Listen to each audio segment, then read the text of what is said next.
Olá, eu sou Rafael Calix, oncologista clínico e sou também diretor científico do Instituto Oncoguia. E o que nós vamos fazer hoje é gravar duas aulas, uma delas sobre câncer de mama precoce, a outra sobre câncer de mama metastático, para tentar ajudar a mulher que se encontra diante de um diagnóstico de câncer de mama a entender melhor a doença dela. Então, uma das queixas que o Oncoguia recebe com bastante frequência é que o médico eventualmente não tem o tempo para dedicar a ela no consultório, para lhe explicar exatamente o contexto da sua doença, do que se trata, o que pode ou não acontecer, como que vai ou não ser tratado. E muitas vezes, de fato, o médico não tem esse tempo para dedicar e com isso a mulher vai para casa com dúvidas. Então, a nossa ideia agora é dar separadamente para câncer precoce ou para câncer avançado, uma aula para cada um, tentando ajudar essa mulher a entender um pouco melhor a sua doença.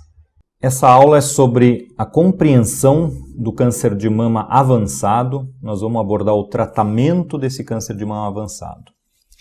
E os objetivos são basicamente explicar os conceitos básicos sobre o tratamento do câncer de mama para que uma mulher saiba um pouco melhor o que esperar desse tratamento e o que ela deve discutir com o seu médico. E vale aqui a pena ressaltar que esta aula de maneira nenhuma substitui uma consulta médica. Isto não é uma consulta médica e os dados que são aqui apresentados, eles são bastante genéricos. Eles podem ou não se aplicar a uma determinada mulher, embora para a maioria das mulheres eles sejam pertinentes. Cada mulher tem sua particularidade, sua doença tem sua particularidade e ela deve discutir essas particularidades com o seu médico. Primeira pergunta que a gente tem que se fazer é o que é o câncer de mama? Então, nessas três figuras, vocês veem uma mama cortada de perfil e vocês veem que existem alguns ductos que desembocam no mamilo e na base desses ductos, o que parece aí um conglomerado de uvas, um cacho de uvas, é o que nós chamamos de lóbulo mamário.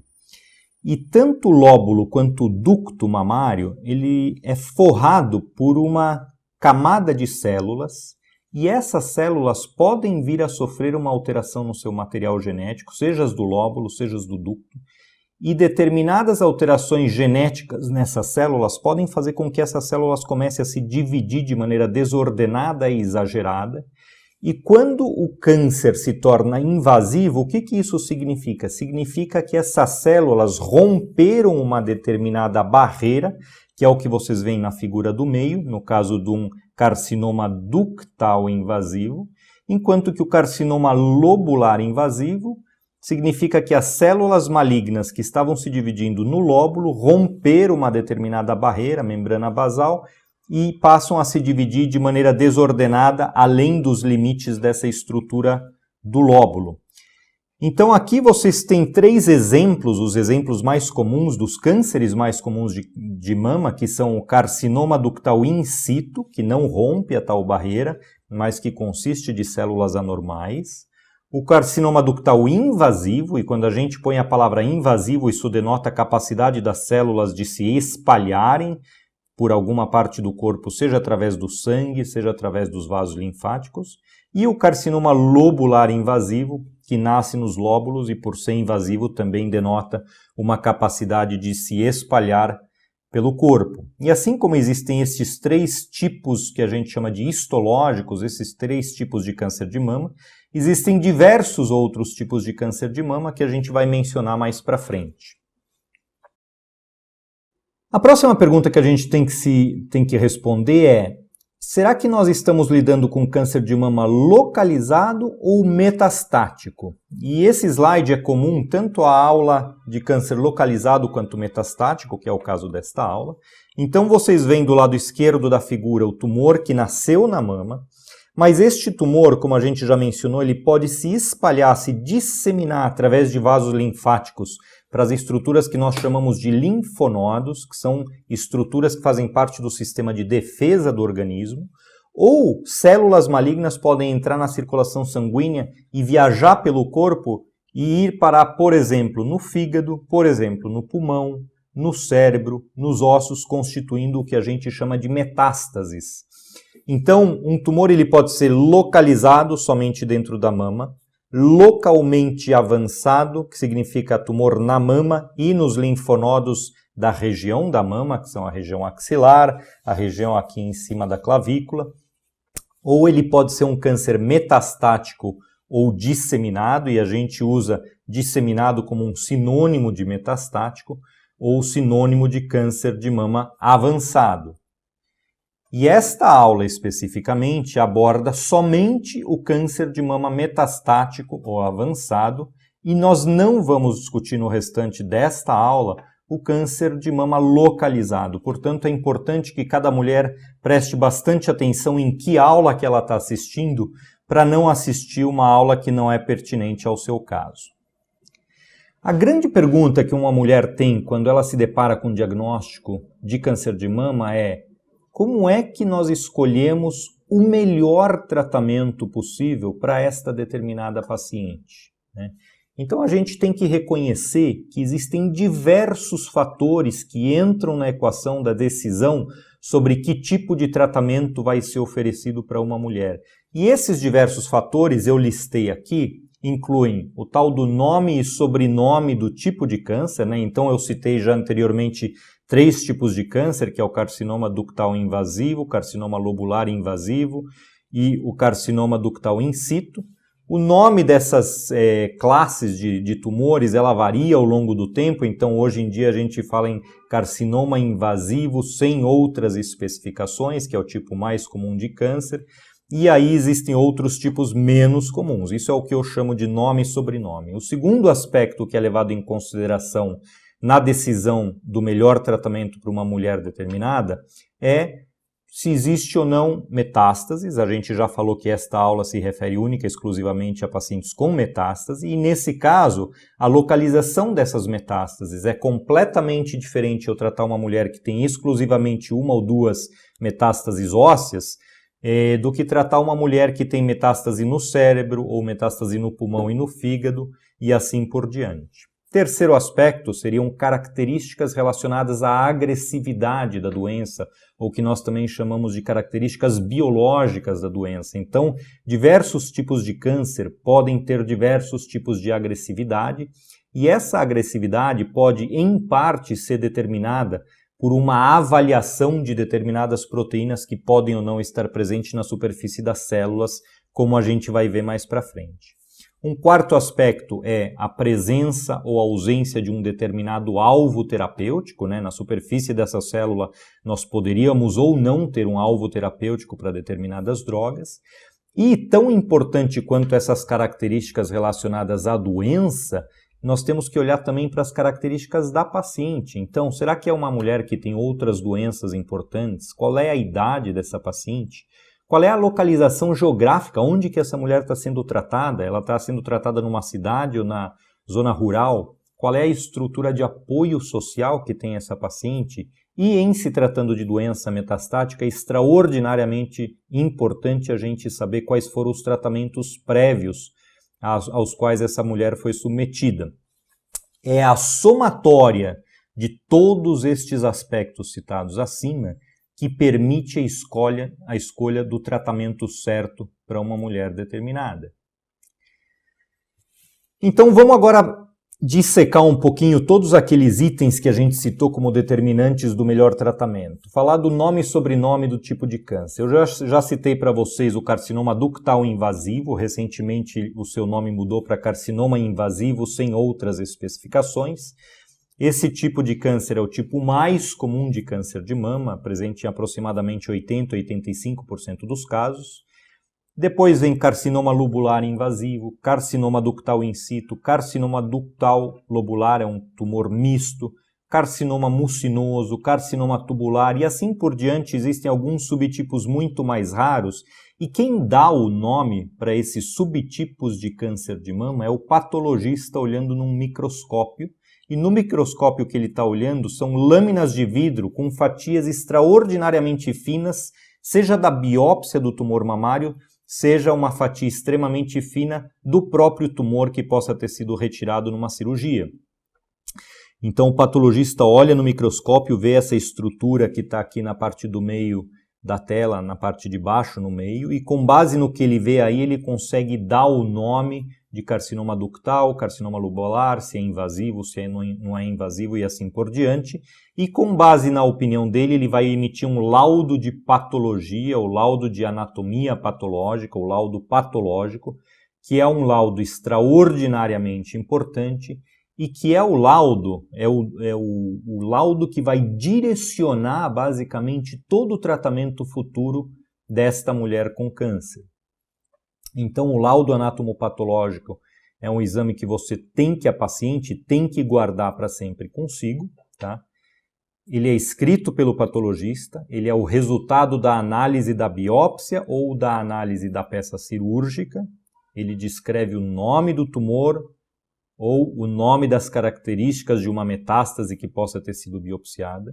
No caso da doença metastática, que ocorre anos depois ou um tempo depois de uma cirurgia no tumor primário na mama, é frequentemente recomendável que se faça uma nova biópsia, desta vez uma biópsia da metástase, ou seja, eu não posso simplesmente 10 anos depois, quando recidiva um câncer de mama, tratar esta mulher de acordo com a biópsia original dela da mama de 10 anos antes. Então a gente gosta de fazer uma nova biópsia, uma biópsia de uma metástase e basear o nosso tratamento em cima deste resultado, né?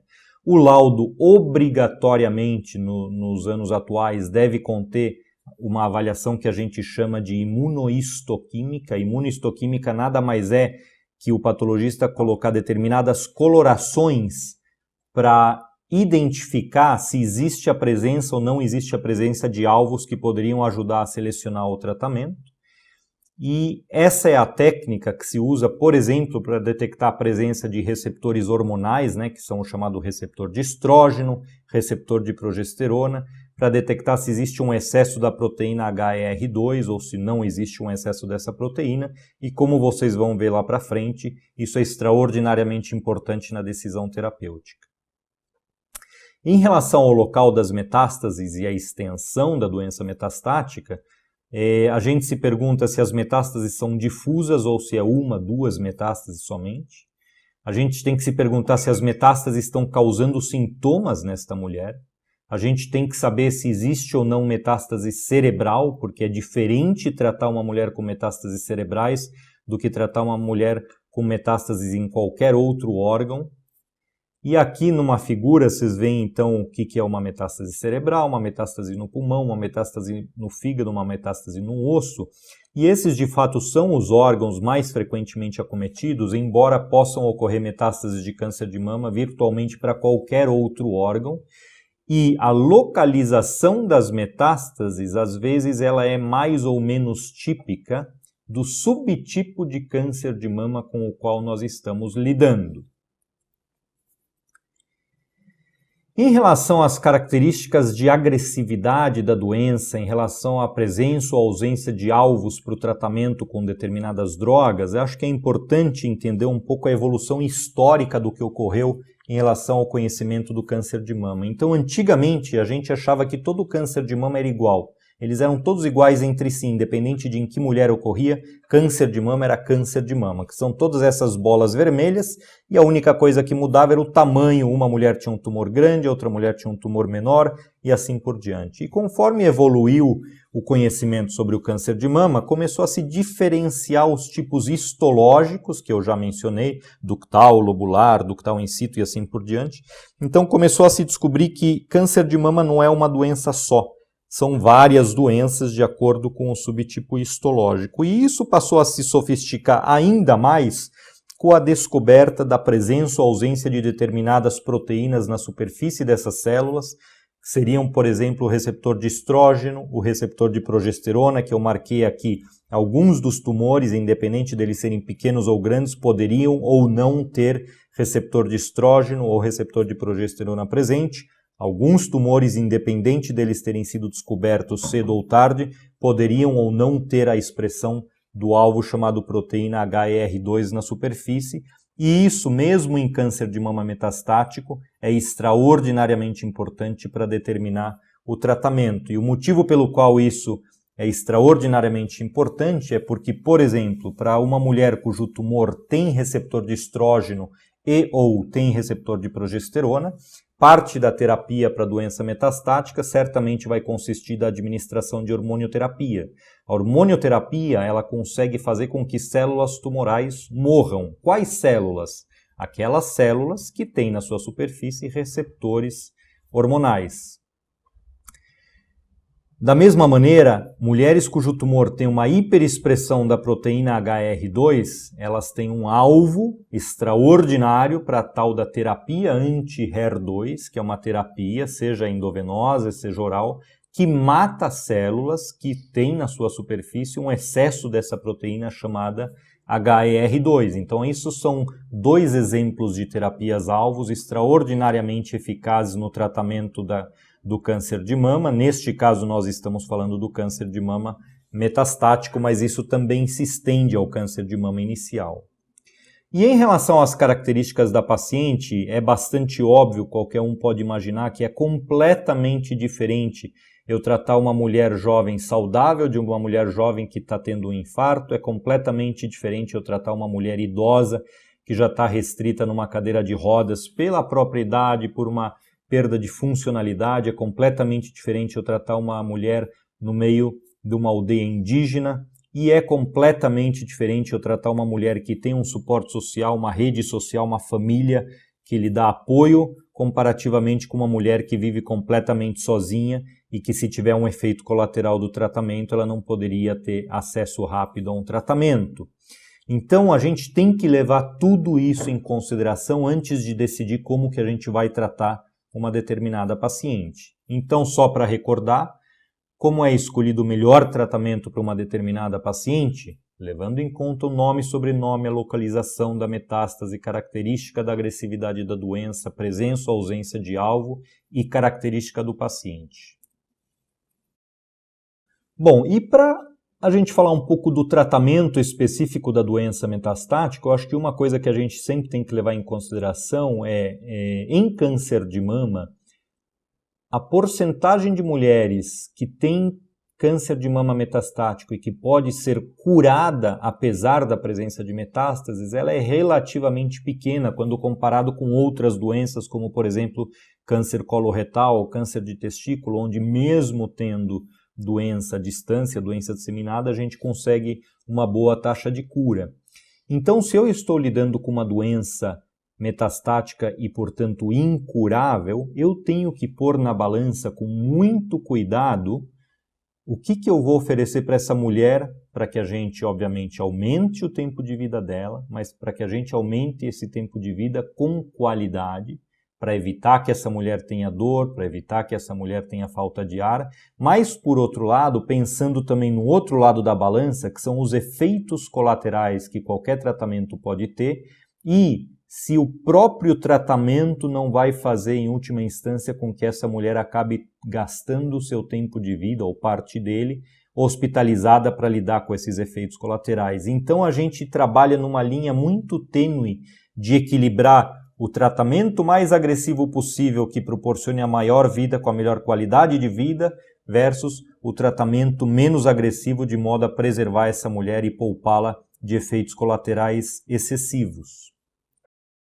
Vamos falar um pouquinho da quimioterapia. Então, a quimioterapia é a opção do tratamento que nos sobra para aquela mulher cujo câncer de mama metastático não tem a tal da expressão de receptores hormonais ou não tem a expressão da proteína HER2 e, portanto, ela não vai conseguir receber como tratamento a hormonioterapia nem a terapia anti-HER2. Para esta mulher, e esses tumores geralmente a gente se refere como triplo negativos, para esta mulher, o que nós temos para disponibilizar para ela são diversas opções de tratamento quimioterápico. E a gente tem que se lembrar que, como a maior parte dos tratamentos quimioterápicos hoje em dia são de administração endovenosa e este vai ser um tratamento prolongado por meses ou até anos, a gente ficar injetando, cada vez que a gente precisa dar quimioterapia para essa mulher, injetando no braço dela, numa veia do braço, a quimioterapia, vai acabar machucando significativamente as veias e o braço dessa mulher e, portanto, é muito frequente, na grande maioria das mulheres, a gente recomenda que se coloque o chamado portocate, ou um acesso venoso central, onde se implanta uma bolha de silicone por baixo da pele, fazendo um cortezinho na pele, e essa bolha de silicone ela é conectada com uma veia grande na região abaixo da clavícula. Então, cada vez que essa mulher vai receber quimioterapia, vai se injetar com agulha através da pele dentro dessa bolha de silicone a quimioterapia. Essa picada na pele acima dessa bolha de silicone dói muito menos do que uma picada no braço. E com isso a gente preserva os braços dessa mulher, preserva as veias dessa mulher. O princípio de qualquer quimioterapia é que a quimioterapia mata tudo aquilo que cresce rápido. Então, o que cresce rápido no nosso corpo? Tumor cresce rápido? Cresce. Então, a quimioterapia vai lá e mata. O que mais cresce rápido? O cabelo. Então, obviamente, cai cabelo. Componentes do sangue, os glóbulos brancos, por exemplo, se dividem de maneira muito rápida, em questão de horas. Então, a quimioterapia interfere com a produção dos glóbulos brancos e com a defesa do organismo. A mucosa na boca e assim por diante. Então, o mecanismo pelo qual quimioterapias matam tumor é porque ela mata tudo aquilo que está se dividindo.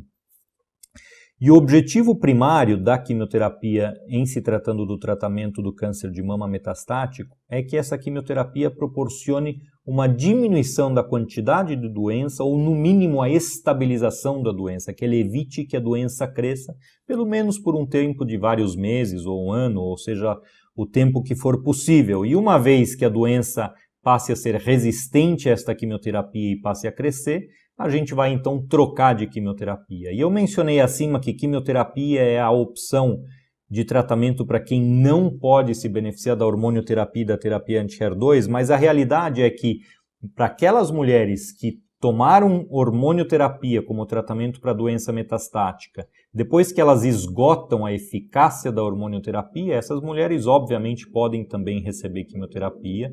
E da mesma maneira, mulheres que têm câncer de mama metastático com a hiperexpressão da proteína HER2 na superfície e que, portanto, vão receber terapia anti-HER2, esta terapia anti-HER2 muito frequentemente é acompanhada de quimioterapia, porque a combinação das duas é até mais eficaz.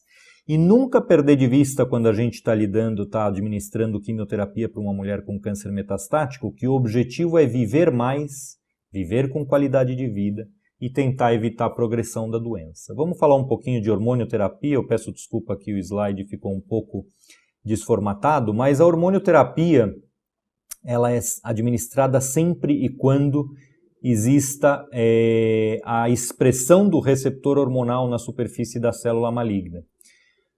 A hormonioterapia, o que ela faz, e a maioria dos hormonioterápicos são orais, embora existam injetáveis mensais também, o que a hormonioterapia faz é bloquear a divisão desta célula através de interferência no estímulo que faria essa célula se dividir. Então, toda mulher produz estrógeno, mesmo depois da menopausa ela tem produção de estrógeno. Esse estrógeno gruda num receptor de estrógeno que está na superfície da célula maligna e quando ela gruda, esse receptor emite sinais bioquímicos para dentro da célula, dizendo para a célula divida-se, divida-se, divida-se.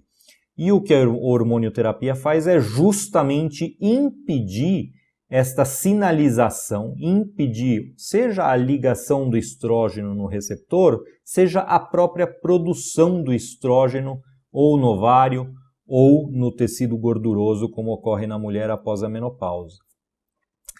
Quando a gente dá hormonioterapia para o câncer metastático, essa hormonioterapia ela pode ser feita de maneira sequencial, ou seja, eu posso dar uma primeira hormonioterapia, enquanto ela estiver controlando a doença eu continuo, no momento em que a doença começa a crescer eu posso tentar uma segunda hormonioterapia e assim por diante, e a realidade é que o tratamento hormonal para o câncer de mama metastático receptor hormonal positivo frequentemente dura por muitos anos.